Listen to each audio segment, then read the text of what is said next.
Den ting du gjorde var ekstra streng. Denne dreng må erkende sine fejl. Han gjorde noget utilgiveligt. Han gjorde... Det gjorde han. Vi spillede PlayStation 3.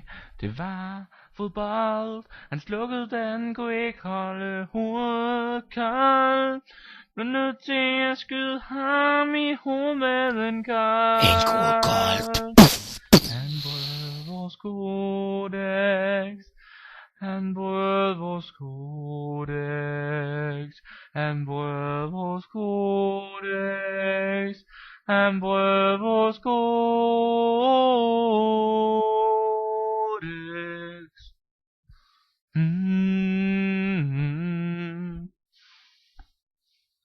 Nogle gange kan jeg savne ham.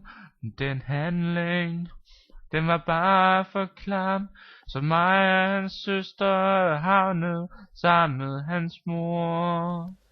Vi havnede sammen. Var så tæt på den sejr jeg aldrig kunne få. Var så vred over måden den sluttede på. For noget var ikke en føring du kunne nå. Nej, det var umuligt. Han brød vores kodex. Han brød vores kodex. Han brød vores kodex. Vores kodex.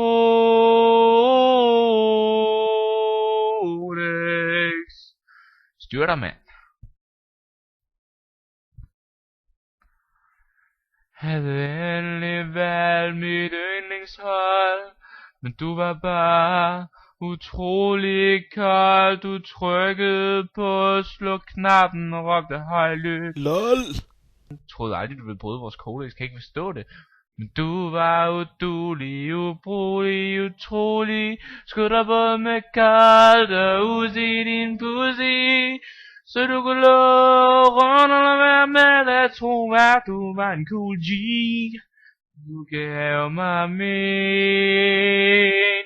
Du gav mig min. Du gav mig min. Nu spiller jeg alene. Jeg havde vundet den kamp, Jeppe. Det havde jeg.